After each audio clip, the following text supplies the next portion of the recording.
Cormac, I feel like we should probably start this episode off with adventures in home ownership. Adventures in homeownership. Oh, it's becoming an adventure. You just moved into this place. Stuff's already breaking. Like what? Yeah, I liked renting because if that's something someone else's broke, problem. I needed to just make a phone Right. call. Whereas now, if something's broke, I need to make a To phone your call wife. of my own. Here's the funny little story. When we had our home inspection, the air conditioning worked perfectly fine. Blew cold air, registered thermostat registered, nice and cold and all that other stuff. I don't know if this is a bamboozle or what. I like to hope better of people. The air conditioning, one of the air conditioning downstairs is it's completely out of Freon.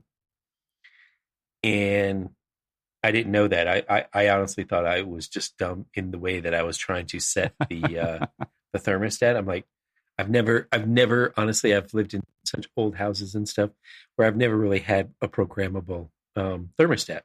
So I honestly was hoping that I was just being an idiot and didn't know how to set a thermostat, or there might have been something wrong with the thermostat or something. No, apparently there is a leak and quite a few leaks in the It's line. done broke. And apparently it's 15 years old. Apparently it's been through multiple different repairs.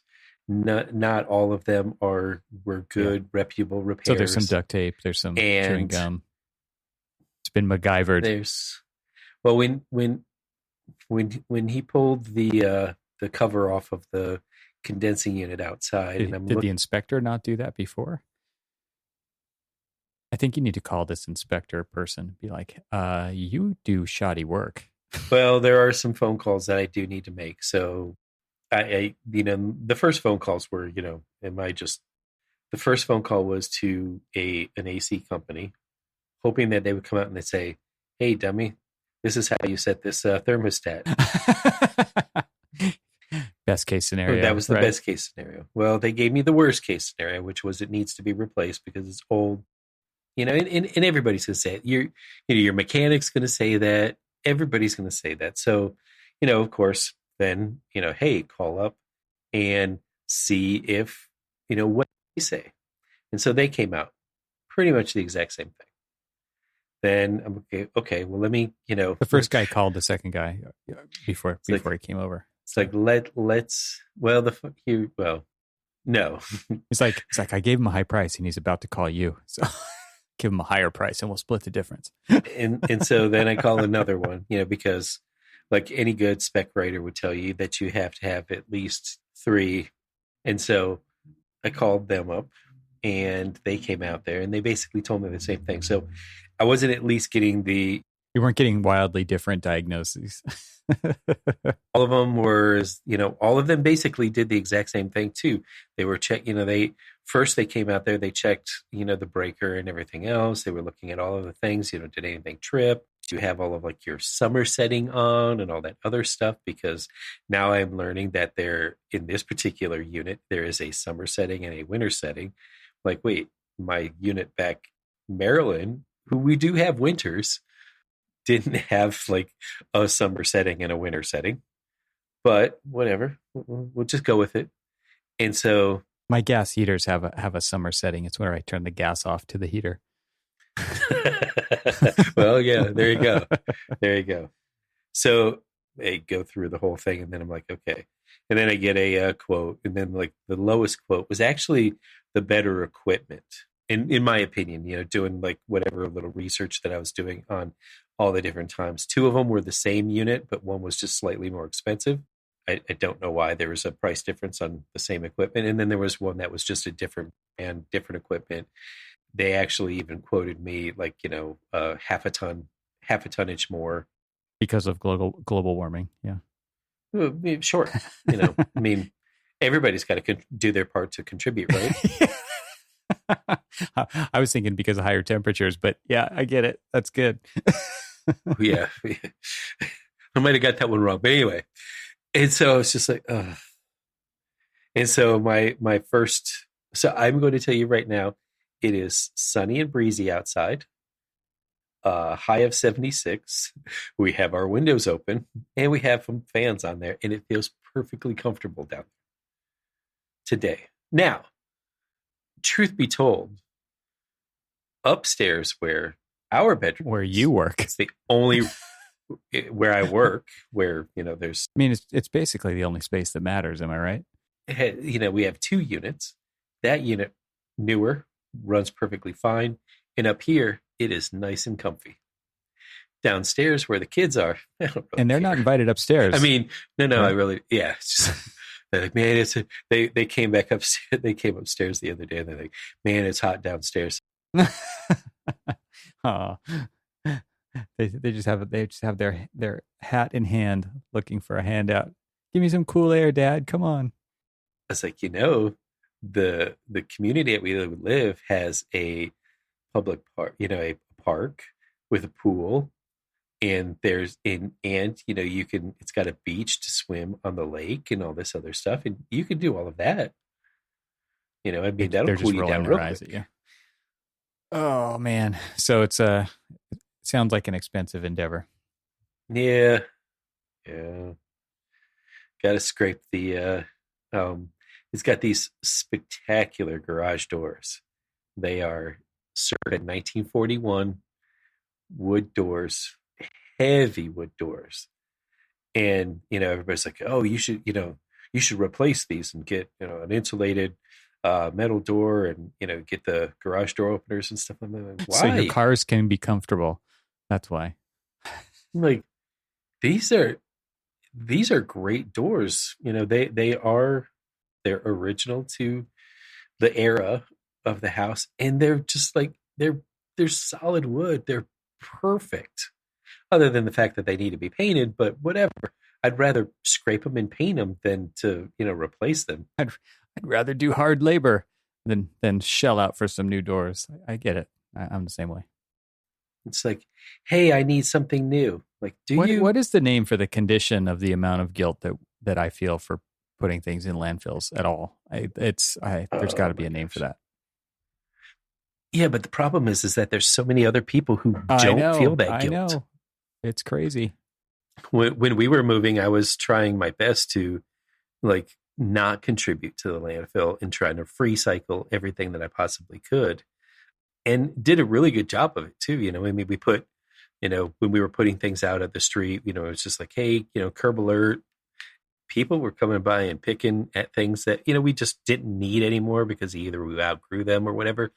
But I felt better because I was not contributing to landfills.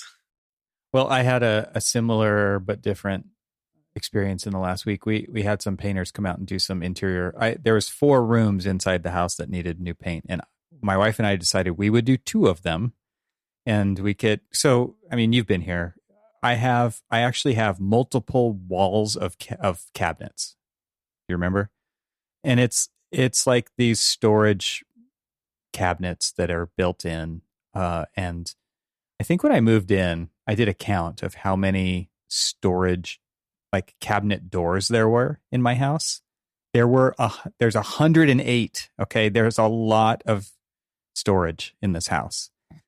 So it's like a furred out wall that's, cabinet depth 12 inches or so. And it's just a wall of cabinet doors. And they were original 19, I don't know, probably 55-ish when the original owners of this house had them put in. And they're all edge nailed with finished nails, shelving and it's all custom plywood, but not perfect, shell carcasses with doors. And yeah, that's what they call cabinets. The base cabinet's called the carcass, just so you know. And so they were very yellow. I don't actually know what kind of wood they are, but it's a plywood with some kind of a goldenish veneer that has been lacquered. So they're very yellow, and it went very nicely with the 70s decor and the green paint in the bedrooms and all that good stuff. We wanted to paint them out, And so hired some painters to come do it because my wife and I were not going to tackle all the cabinetry. We did the patching and the painting in the rooms, but we weren't going to do the cabinets. And so I had these guys come in and they took all the cabinet doors off, and we're like, we're not going to replace the hinges. Hinges are $4 a piece, and you don't want to spend that much times 108, right? Cabinet doors times two, because there's two hinges on every door. So we're going to use the original hinges still. They're fine. We did plunk down for some new pulls on them, which was not that bad. So I think overall we did about 50 of the 108 cabinet doors, because that also included the old kitchen, which I've already replaced. It included the old pantry, which I've already replaced. So we did 50 cabinet doors this time. And the guy puts them all back, paints them, they sand them, they paint them. He puts it all back together, and he leaves all the cabinets open a little bit because, they need to dry. You need to make sure that they don't get stuck shut because the paint wasn't totally dry yet. Well, guess what? Like, none of the cabinets shut. And why? And why is that? Well, turns out that there were left and right hinges, and they were more than half of them were put on upside down. And he just left it like that. And so, like, my main rant here is craftsmanship, right? Like, follow through. It's like he fully knew these cabinets didn't shut, and he left them like that and got his payment and walked out the door. And it's like, just a small company, has no anything, right? It was total referral based, and just walked out the door to never come back. Not his problem. I had to take every one of those doors off, take every one of those hinges off. Every hinge has 6 screws. Every single hinge has 6 screws. Guess what? They're all flatheads.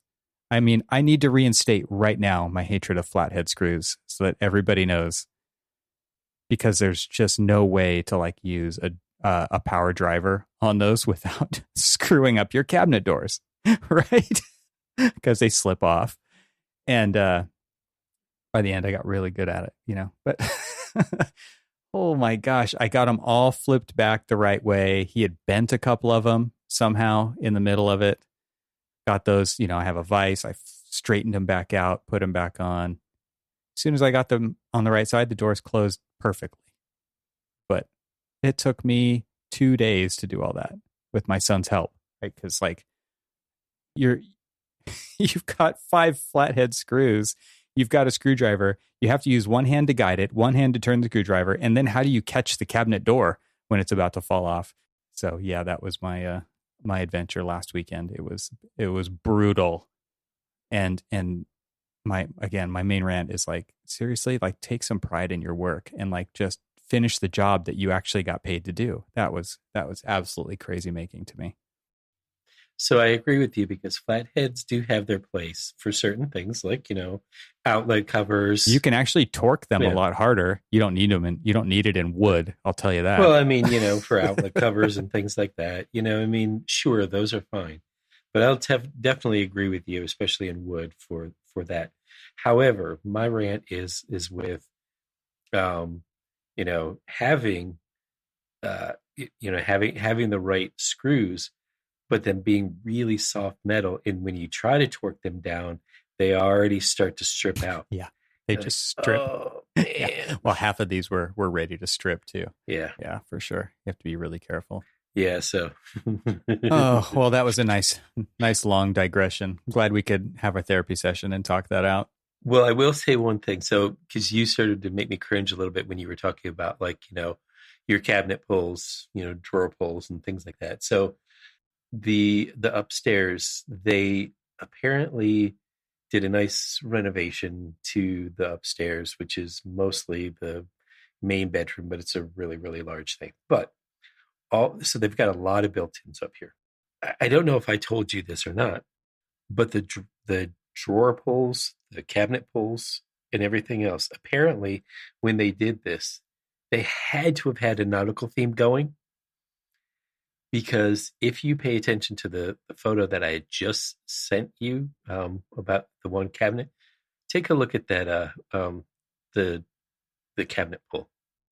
Oh yeah, it's like what is that? It's a tie down anchor for a boat dock. It's a boat tie down for a dock, That's what you would have specified, though. I mean, you're just lucky you found a perfect match for your aesthetic sensibilities. This is true. And, I'm going, like when we're walking through and we're looking at it, it's just like, okay, that's going to be the first thing that we change. Well, no, it's probably going to be like the 30th or maybe 40th thing. It's not urgent anymore. Because I would love to change it. Right. But going through and then looking at new hardware and then replacing everything, because of course it's not going to fit. The screw pattern's not going to fit anything else.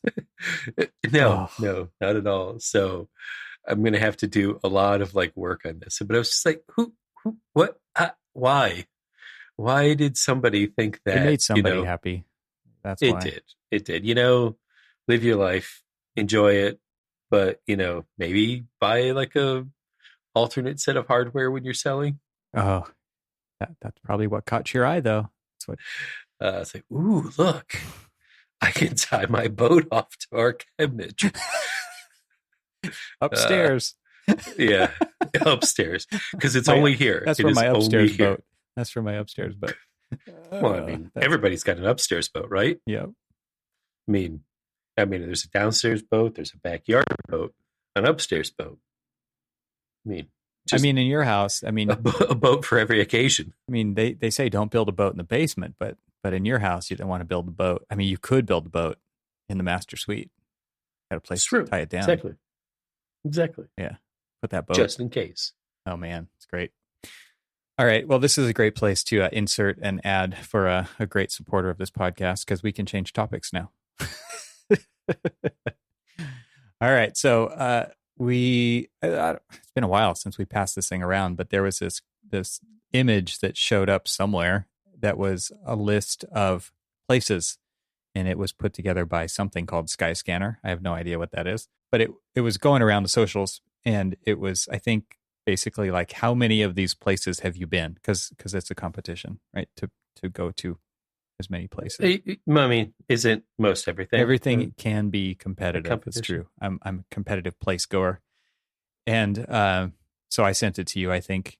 And then Skyscanner is apparently a travel company. Okay. Well, I mean, it serves their purpose then. There you go.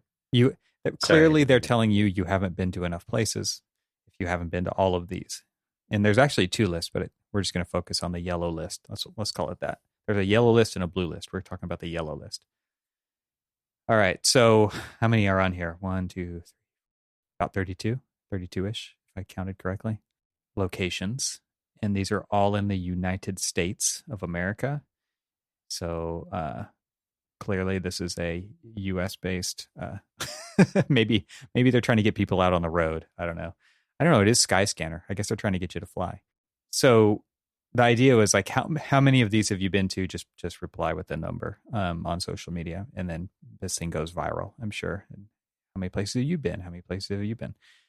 Between you and me, we have to both come up with a number, and then maybe we talk about the value of going places, which I know we've done a few times on the podcast. But there's some architectural angle to this. I'm sure we can find one. So, all right. So, do you want to guess what my number is? Out of 32 places, how many have I been to? I am going to guess 18. I know you're a traveler, but there's a lot of these that are on the East Coast. There's actually some that are not on the mainland. Well, at least one. Road to Hana is not on the main. It's in True. Maui. I feel like it's probably a higher number, to be quite honest with you. But because there's a lot that are on the East Coast and you haven't spent a ton of time, I feel like it might be like 18-ish. I'm going to guess that your number is... I'm going to guess that your number is... I bet you're going to hit it like right on the number. Watch. Really? Okay. I'm going to say your number. You're 20. Okay. No. I missed. You missed. All right. My number is actually 20. 20? Okay. Yeah. And mine is 28. Oh, wow. Yeah. Yeah. Well, like you said, there's a lot more on the East Coast. And there's Exactly. how many are there in Florida alone? There's at least 3. Oh, well, because there's Disney World, exactly. there's South Beach, and there's the Everglades. Yeah. I've never even been to Florida. And St. Augustine. St. Augustine. Jeez. So I think it's a little Florida heavy. Been to all of those. Well, I mean, it's a UK based company, and honestly, they're going to send them off to the sunshine.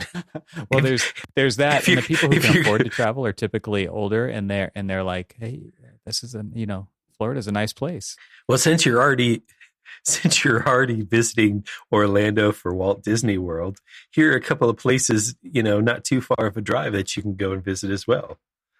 I mean, because honestly, so, if you go to Walt Disney World, then, St. Augustine is probably about an hour and a half drive.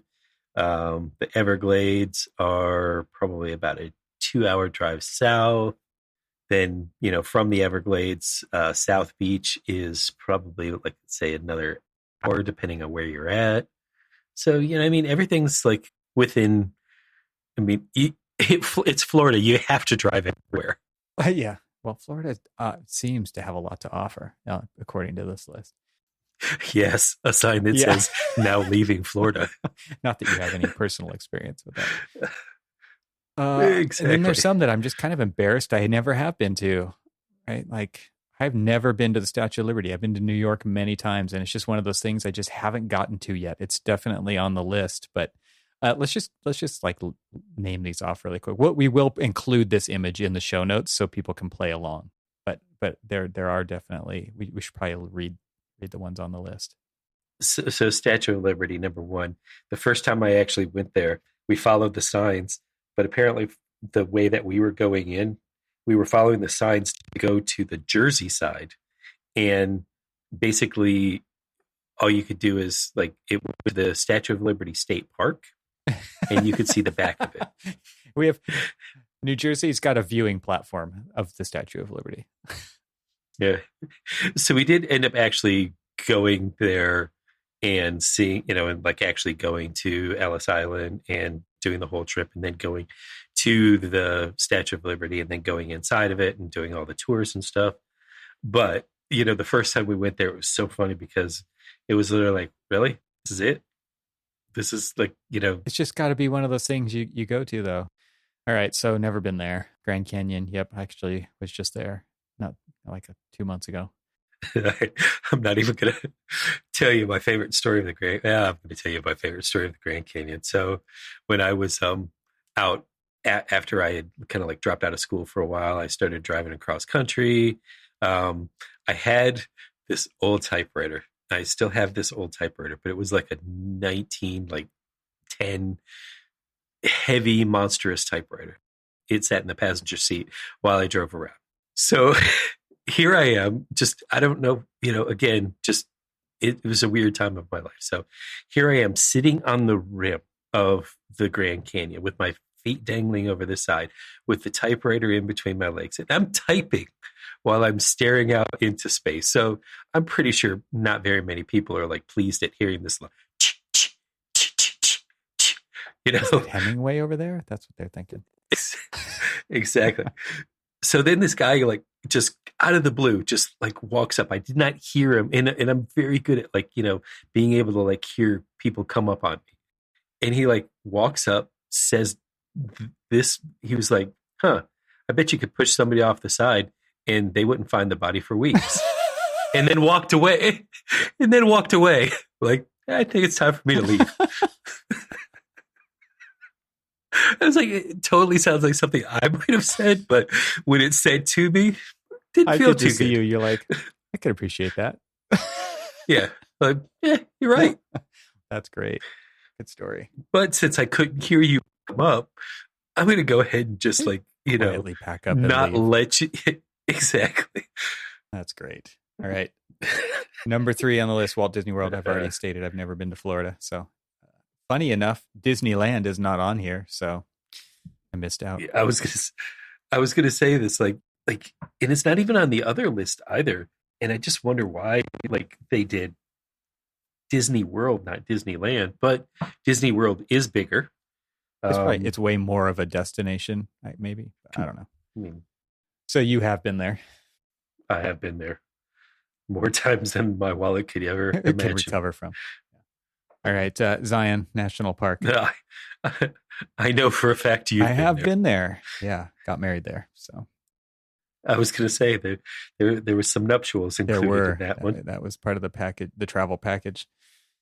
All right, next is Space Needle, Seattle Space Needle. I assume is what they're talking about. Yep, and I've never been there. Yep, went there just a couple of years ago. Hollywood sign, another embarrassment for me right here. I was going to say, here's something that's so funny. It's like, it's right there. I've been there, but you haven't. Yeah, totally. And now you can't even go to it. You can't even go like up to it anymore. You can view it from afar. But yeah, I mean, I've seen it plenty of times, but I don't think that counts for this list. No. I mean, we hiked up there, and like, I will say that it was probably illegal that we went. I'm just going to go out. I'm just going to say this one, we broke the law. Yeah. Yes, absolute fact. But we were there. It's just like, come on, we gotta go up there and touch it. I don't think there's any that I've broken the law on here. So there was some fence jump. You might win. Okay. All right. Next up, Vegas Strip. Yes, many times. Not out of like any kind of. I'm not trying to flex there. It's just it's just one of those places that. Autodesk University was in Las Vegas many years, and it's every time you're like, can we please get out of the freaking convention center? And there's one place to go, and that's the Las Vegas Strip. It's the Strip. Yeah. Well, the last time I was in Vegas was with you, so that's right. And we walked a lot. Yes, a lot. All right, Times Square. It's basically the East Coast version of the Vegas Strip. There you go. And we've been there together. That's right. Been there together. All right. Next one is Yellowstone. Have you been there? I have not. Whoa. Yellowstone. Yeah. Been there. I have been to Jellystone campgrounds, but yeah, it's not on the list. Not quite the same thing, right? No. Yeah. First national park, right? I believe it was. Yeah. So then we're back in Florida. At the Everglades. And I'll tell you what, I mean, the first, so the way that I got to meet my future brother-in-laws was they wanted to go camping. Was there a banjo involved? I swear it felt like it. Like there was some setup of just like, is this a way for my girlfriend to like tell me that she wants to break up? And so she sent me out into the middle of the woods. Right. The Everglades, I mean, you could get dropped off the edge of a boat and no one would find the body for months. Exactly. Or the gators would get you. But no, so it was, they wanted to test my mettle. Oh. And so they were trying to out hike me and all this other stuff.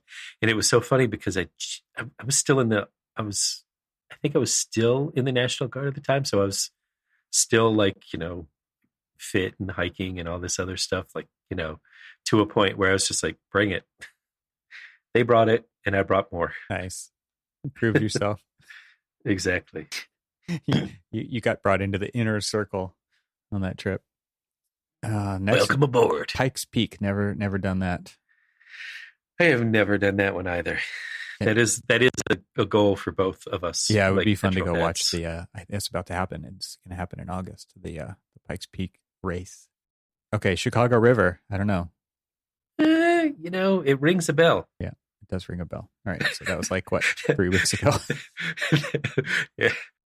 And Washington Monument. I think last time I was there was with Monument. You. Yeah. And I've been up inside.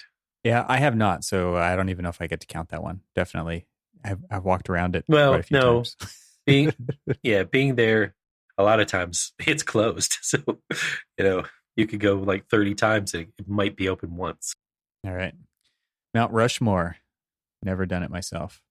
That is that's just the Black Hills is something that we want to do. My wife's been there, but all right. So is this no, it's not the first one we haven't been to. Pikes Peak. Neither one of us have been to that one, but okay. So that one is on the list. French Quarter. Mm-hmm. Mm, Yes. no, not me. That some chicory coffee and beignets. Come on now. All right. A must do, sounds like. A must do. I Yes. have been on the Golden Gate Bridge on foot, even, not even just in the car. I have been in car and Okay, bike. cool. There was something going on when my wife and I were out there and got an opportunity to rent some bikes. Perfect. It is iconic. Definitely. Yeah. It is. I mean, come on. I think that, like this, the Golden Gate Bridge, the Washington Monument, the Hollywood sign, these are, the Statue of Liberty. They are like the icon of the city. But that one, that one's it's I just love those amazing. photos when it's just like the peaks of the verticals are just poking up through the fog. Right? Yeah, it's really cool. All right, next on the list, first one or the last one on this column is the Riverwalk, which I believe is in San Antonio, Texas, and I have never been there. Never been there. And that was the first AIA convention I ever okay. went to. I believe it was 05 or 6. I can't remember. It was pre my daughter, so she was. That's all I can tell you is it was before my daughter was born, which was in 07. So it was definitely BD. But yeah, we actually stayed on that one. It's very cool, actually. I would assume so if it's on the list. What river is it? I don't even know. You're like, there was no label on the water. I don't know.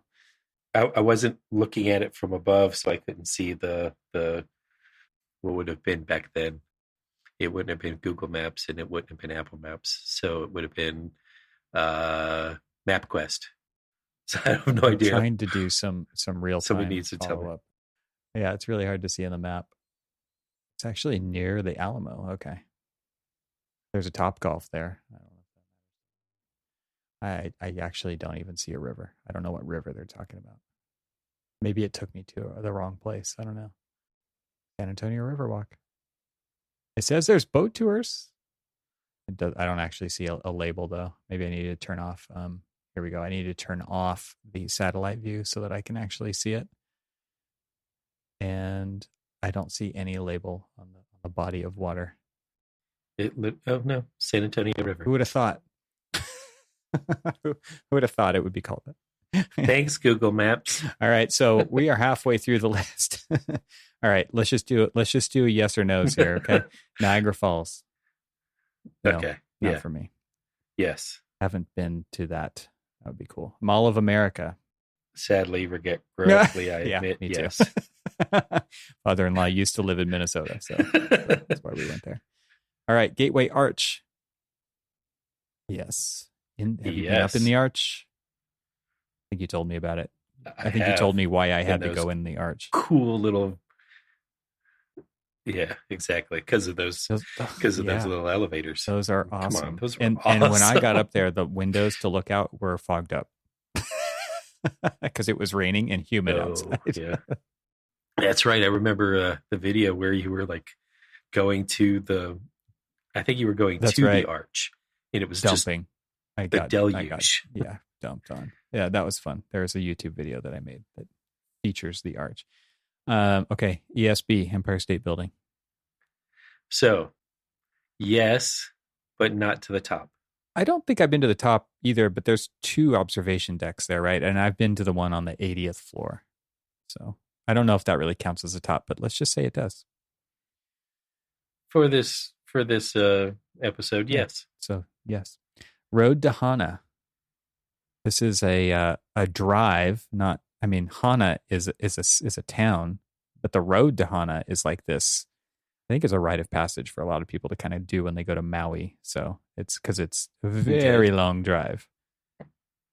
Is it like twisty? It's very twisty turny, very scenic. You want to stop all the time and see all kinds of things, waterfalls and rainforests, and stop at all of the little places where they're selling fruits, and smoothies and stuff on the side. And there's beaches to look at, and you ultimately get to the south end of the island where the Haleakala Volcano National Park kind of like they have this little splinter of the national park that comes all the way down to the very beach. With it's like a total black sand beach on the southeast corner of the island. The island is not square, so don't take that too literally. But it's beautiful. It's an amazing drive, and then you can continue on this like cliffside single lane road that is terrible, and work your way back up to the west side of Maui. And it's an all day, if not longer, adventure. It's really cool though.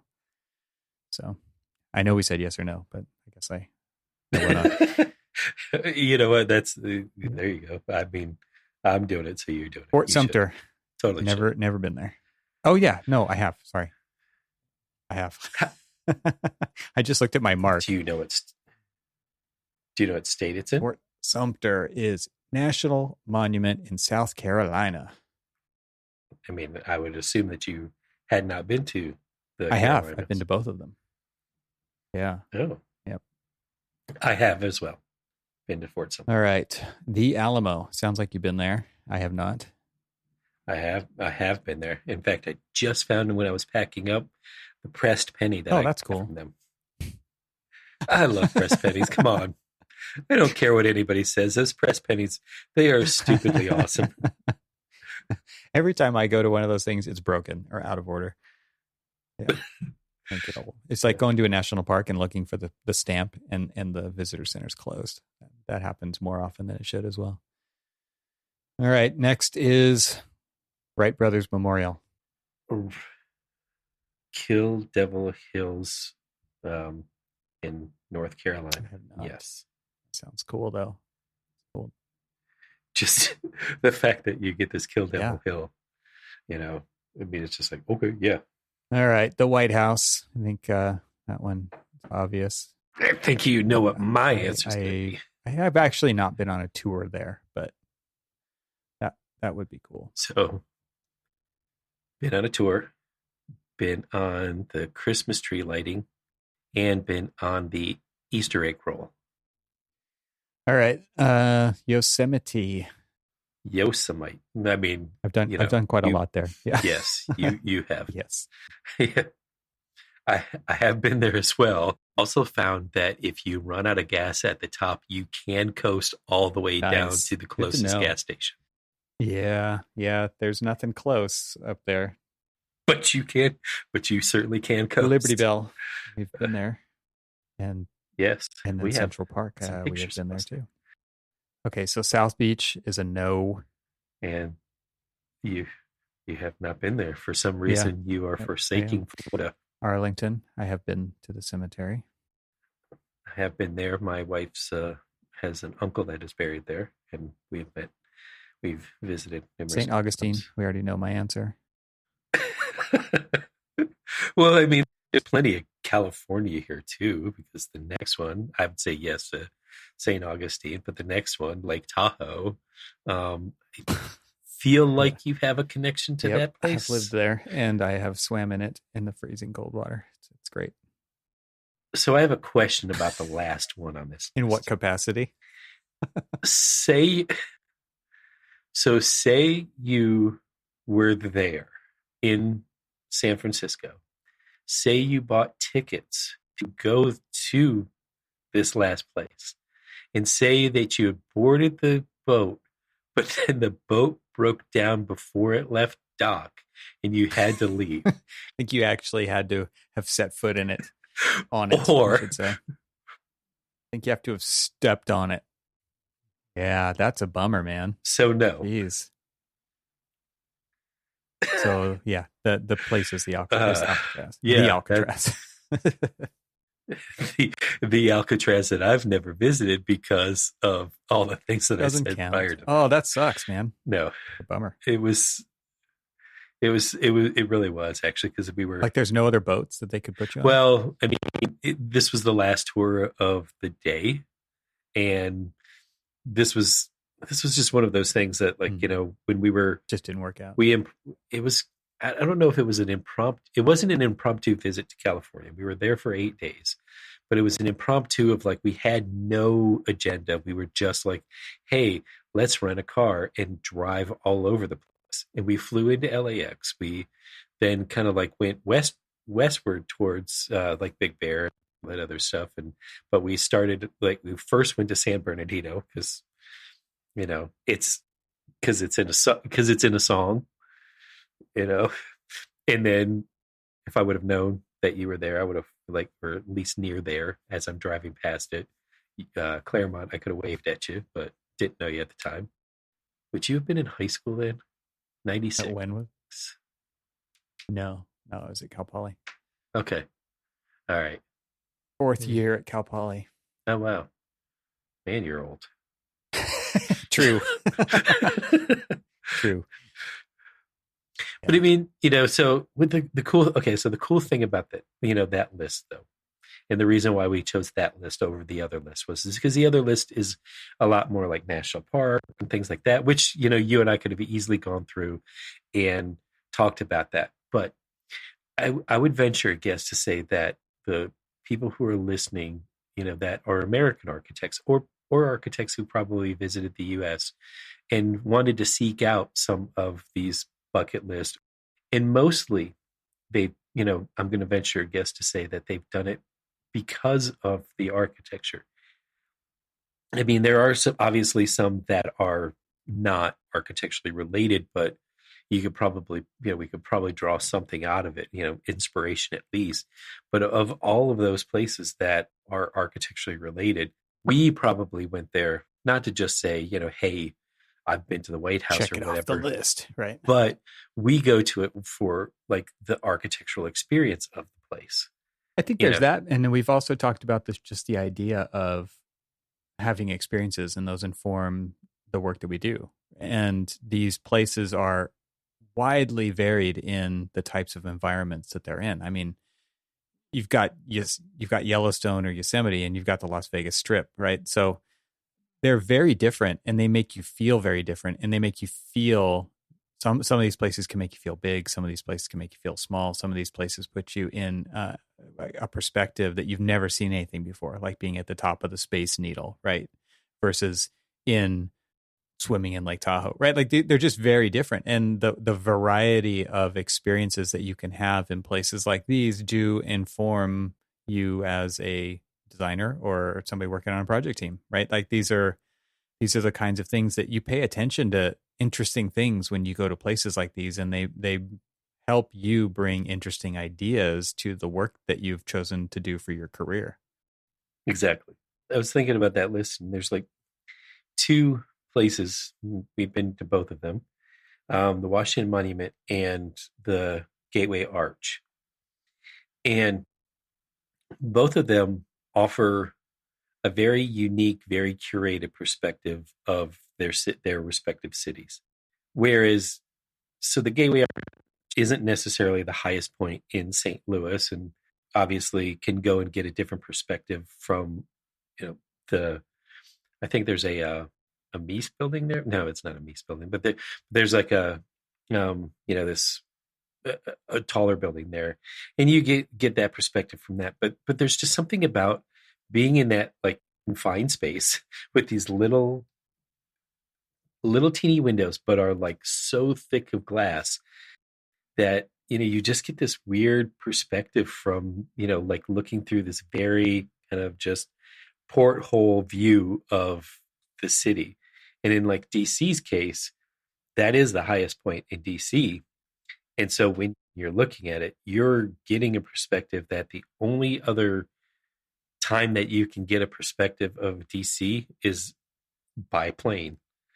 But you still don't get that view. You don't get that like very kind of like curated view of just like being able to see all of the city. So it's just kind of, like those two, they felt very similar to me when you go there, because like it's also a very adventurous elevator ride. One of them is an elevator ride where as you're going up the Washington Monument, they keep stopping and opening up the doors, and there are stones in there that were donated by all of the states during the time of construction. And so you're going to see like all these different stones from, like whatever of the different states there. And then, you just keep going up, and they like show you things like, and if we break down, I want you to take look at this stair, and you look at the stair, and you look down the stair, and you're just like, what the? They do that in the St. Louis Arch too. Yeah. Exactly, Yeah. exactly. That's why it like just felt so similar in kind of those experiences. Yeah, I and think, stuff. one of the shows that we've wanted to do for a long time is kind of the architecture of national parks as well, right? And there are great examples of architecture in visitor centers and in all kinds of buildings and places. I mean, it is interesting to even think of the Gateway Arch as a national park, which it is, and the experience that you have where you go underground and then you go up through one of the legs to get onto the inclinator or whatever they call it, to get up into the top of the arch and see, just go through that experience, right? Of what that's like and how architects thought of that and how they curate the experience that you have of kind of going down beneath the threshold that the arch kind of represents as the gateway to the west, and then up into it, and then you can look out both sides of it, back towards St. Louis on the east, and then out toward the west, and it's really an interesting experience. I think I've experienced other visitor centers that were like, there's one in the Grand Tetons National Park that was designed by Bowen Chwinski Jackson and built, probably less than 10 years ago. And then there's stuff like in Yellowstone, like the Old Faithful Lodge, which is just like crazy different. Like those two things, they're not similar in any way, right? And I think it's so interesting to kind of experience these different places as an architect and think about different construction methods, regionality, materiality, experience. Like at the Grand Canyon, I mean, there's just amazing architecture that is very inspired from the place, right? And it's that indigenous peoples have a huge influence on the architecture that was built there for these visitor centers and for these art galleries and things like that. So it's pretty incredible, the different types of experiences you can have. And I think, ultimately for me, the message with going to places like this is it's beyond architecture, but there is so much to notice outside of the day job of working in architecture that helps you at the day job, right? And if you have a list like this that kind of helps you maybe get to go to those places, because maybe that's what you need is a list of places that you want to go, a bucket list of sorts, right? Of experiences to have and places to visit. If a list like this is going to help you get there, then make a list like this or use this list, because I think there's so many different experiences to be had that will make you a better architect. You get to watch how other people experience these things that are totally out of normal, right? These are not tract houses. These are not strip malls. These are, except for the Mall of America, these aren't malls. They're not like typical buildings that people visit a lot. And you get to see how they interact with things and places and other people, and that informs the work that we do as architects as well. That's great for people watching, right? It's way better than a Walmart for people watching. So there's just, these things are so varied and so different. You're going to have a really wide range of experiences and observations by visiting places like these. And ultimately, I think that's really why we wanted to talk about that. We should come up with an interesting bucket list of architectural places within the U.S. that you always wanted to see. Curated by the Archispeak podcast. Well, I mean, even the listeners could contribute to this. I think like that would be pretty interesting, right? To come up with a short list or a long list even of like kind of must see, must experience kind of places. And then, because like this list doesn't have any whys. It doesn't explain why these things are on the list, why they made the list and something else didn't. We don't know what was up for consideration and ultimately got cut from the list. It's just not that inclusive. Which is probably why they made the second list. Well, I mean, it is kind of a great marketing strategy. Hey, guess what? There's other places. Oh, true. We've sold you tickets to go to these places, but did you consider these places? There's so many places that I've been to that I would put on a list like this that aren't here, right? So, and what's really interesting is this kind of stuff evolves over time, right? Like think about World Trade Center in New York. Like now, what is it now versus what it was, 30 years ago? It's very, very, very different, right? And it's one of those places that, to me, sits you down and makes you think about a lot of things. And to me, I would want to have places like that on this list. Just thinking about this list and thinking about like the traveling you've done specifically, like out in the West Coast, and I'm thinking specifically like Grand Canyon or Lake Mead or places like that. That, oh my gosh, think about how much they've interestingly changed just in your lifetime. We're seeing Lake Mead on the news. I see it in my YouTube like recommended videos all the time because I've watched a couple of how far that lake has dropped and what is being exposed as a result of that. Like things that they're finding is just kind of crazy. But if you look at a before and a now kind of photo side by side, it's shocking how much that's changed, and that's only been in the last 40 years. When we were talking about that, the list that you had sent me, of like, I saw a lot of people post on their Facebook, I've been to 8, I've been to 12, I've been to this and that. And so, of course, was very interested. Like, oh, how many have I been to? Like, wow. But so I started to look at other lists, and shockingly, that list is a lot like, I'm looking at this oyster.com website, and they're like, we've routed it up to the 50 places you have to visit in the United States before you die. And funny enough, I mean, it runs parallel with, and by the way, only Disney World is on that list too. So yeah, I don't have any super affection for Disney anyway, but I mean, I don't not appreciate them, but yeah, I don't need to give them all my money either.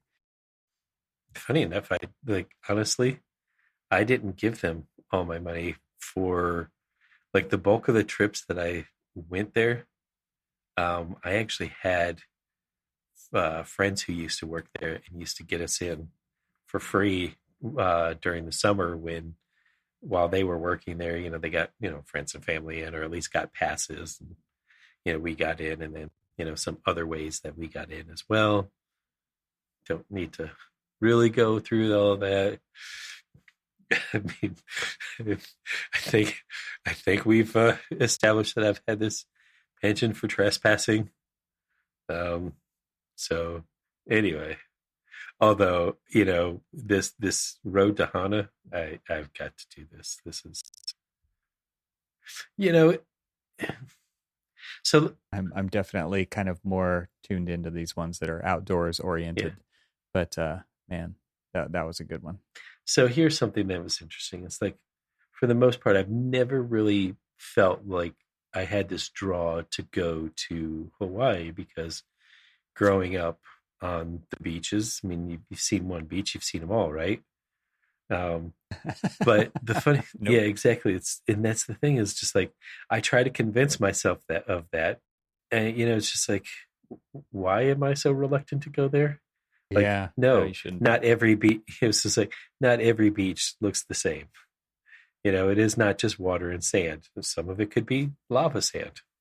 Yeah, actually, the Big Island has very few sand beaches. Anyway, it's mostly lava coming right up to the water. So if you really want to go for the beaches, you might pick a different island. But what's interesting about the islands is that they have very different geology around the island. So you get a wide range of experiences just by visiting one. And I kind of feel like that, is more of why I want to go there. I mean, I will say a beach is a beach is a beach. I mean, water, you go into the water, you're not necessarily wanted there, and there are sea creatures that sometimes let you know that jellyfish do sting and they do hurt. Stepping on a stingray does make you think twice about going into the water often. Yeah, or some kind of anemone or something like that. Yeah. So when we moved to North Florida, and because we had sharks off the coast of the St. Petersburg, St. Pete Beach and things like that when you were out there, but we never really saw them in like great numbers. And, you would get these like, you would see these like the red flag for, unsafe conditions. So, you're not supposed to go in the water. And then you're like, okay, I wonder what the red flag was. And so the local news would show you. And then they would show like an aerial view taken from a helicopter of hundreds of sharks. Yeah. And you're like, yeah. Nope. It's like, no. Oh man. Not that's at great. all. Yeah. Red flag. Yeah. Okay. You don't have to prove to me anything else. This is enough. That's great. That's a good story. All right. Well, people, it's summertime. Get out there and visit someplace and check the image in the show notes for the list that we went through and tell us how many you've been to. That would be, yeah. What's not on the list that should be? I think that would be. So tweet at us at Archispek, ARCHISPK. All right, man. Until next time. Thanks for listening. This show is part of the Gable Media Podcast Network. See all the shows at gablemedia.com. That's GABLMEDIA.com. You can help support what we're doing here by leaving a 5-star review on Apple Podcasts to help get the word out, and don't forget to share it with your friends. We'd love to hear from you, so leave a comment on the website at archispekpodcast.com, where you can find our entire catalog of shows. Talk to you soon.